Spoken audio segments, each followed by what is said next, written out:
श्रीमद्भगवते वासुदेवाय नमः। आज पढ़ते हैं तीसरा अध्याय। अर्जुन ने पूछा, हे जनार्दन, यदि आपके मत से कम बुद्धि श्रेष्ठ है तो केशव मुझे इस घोर कर्म में क्यों लगाते हो? मिले हुए वचनों से आप मेरी बुद्धि को भ्रम में डाल रहे हैं। निश्चय करके मुझे बतलाइए जिससे मैं कल्याण को प्राप्त हूँ। श्री कृष्ण जी बोले, हे निष्पाप अर्जुन, मैं पहले समझा चुका हूँ कि इस लोक में दो प्रकार की निष्ठा कही है। एक तो सांख्य वालों को ध्यान योग, दूसरा योगियों का कर्म योग। कर्मों को प्रारंभ न करने से ही कोई निष्कर्म नहीं कहलाता और कर्मों को त्याग करके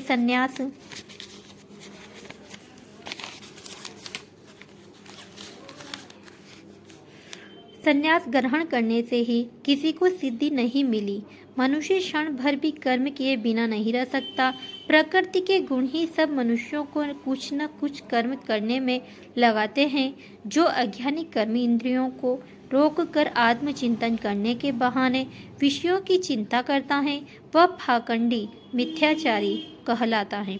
हे अर्जुन, जो इंद्रियों को मन से दमन कर और विषयों में प्रवृत्त न होने देकर उनसे कार्य लेता है, वह कर्मयोगी का अभ्यास करता है और श्रेष्ठ कहलाता है। अपने धर्म के अनुसार नियमित कर्म के न करने से कर्म को करना अच्छा है। बिन कर्म किए तुम्हारे शरीर का निर्वाह नहीं हो सकता।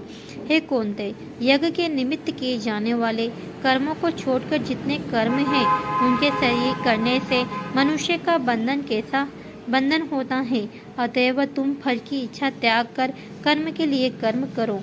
सृष्टि के आरंभ काल में ब्रह्मा जी ने यज्ञ सहित प्रजा को उत्पन्न कर प्रजा से कहा था, तुम यज्ञादि कर्म करके वृद्धि से को प्राप्त होंगे। यही कर्म तुम्हारे निमित्त कामधेनु होवेंगे। इस यज्ञ से तुम देवताओं को संतुष्ट करते रहो और देवता भी तुमको संतुष्ट करेंगे। इस प्रकार परस्पर बर्ताव करते हुए तुम और देवता कल्याण को प्राप्त होवोगे। यज्ञ आदि कर्मों से प्रसन्न होकर देवता तुमको इच्छित सुख की सामग्री देंगे, परंतु उनके लिए हुए दान को जो बिना उनका भोग लगाए ग्रहण करता है, वह चोर है।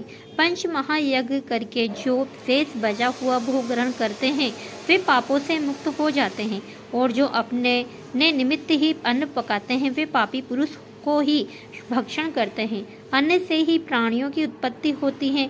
अन्न मेघ से उत्पन्न होता है, मेघ यज्ञ द्वारा बरसता है, और यज्ञ की उत्पत्ति कर्म से होती है।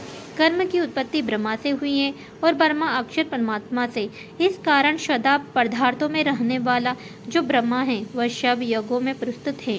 हे पार्थ, इस प्रकार चलाए हुए कर्म चक्र के अनुसार जो नहीं चलता है, वह पापमय है और उनका जीवन व्यर्थ है। जो पुरुष आत्मा में ही रहता है और आत्मानंद अनुभव से तृप्त रहता है, आत्मा में ही संतुष्ट है, उससे कुछ भी कार्य शेष नहीं।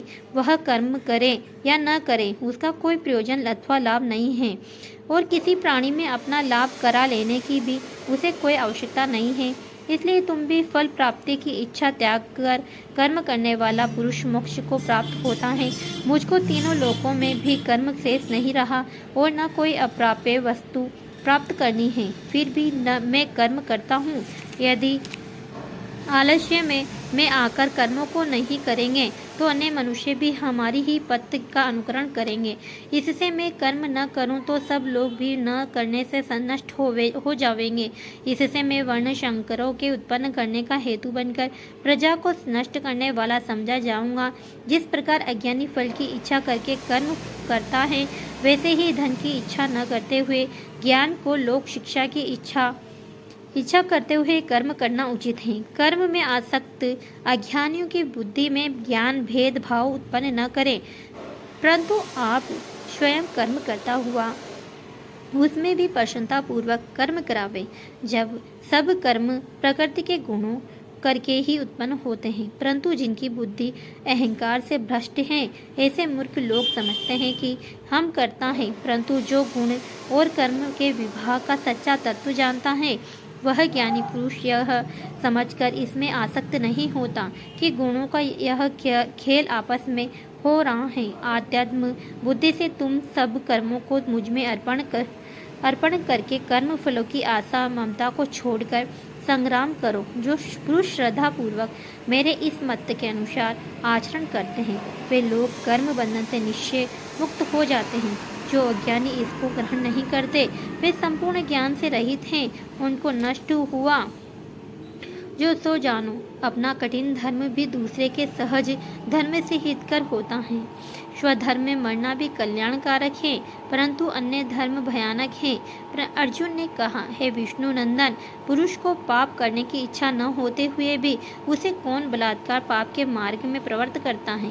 कृष्ण जी बोले, रजोगुण के से उत्पन्न होने वाला काम व क्रोध मनुष्य को पाप मार्ग में ले जाता है। इसे करके उत्पन्न इच्छा कभी तृप्त नहीं होती है। ये महापापी और शत्रु हैं। जैसे अग्नि धूल से दर्पण और झिल्ली से गर्भ का बालक ढका हुआ है, उसी प्रकार विषय की इच्छा से आत्मज्ञान ढका हुआ है। इंद्रियां, मन और बुद्धि इस काम के आश्रय स्थान है। इनके सहारे विशेषा ज्ञान को आच्छादित करके जीव को मोहित कर लेती हैं। अतएव तुम सर्वप्रथम इंद्रियों को वश में करके ज्ञान और विज्ञान को नष्ट करने वाले इस पापी काम को अवश्य जीतो। कहते हैं कि इंद्रियां सबसे प्रबल हैं और इंद्रियों से भी प्रबल मन है। इस प्रकार जो बुद्धि से परे हैं उस आत्मा को जानकर निश्चयात्मक बुद्धि द्वारा मन को निश्चल करके, हे महाभावो, तुम दुर्धर शत्रु को जीत लो। जय मद्भगवते वासुदेवाय नमः। कल पढ़ते हैं 14 अध्याय।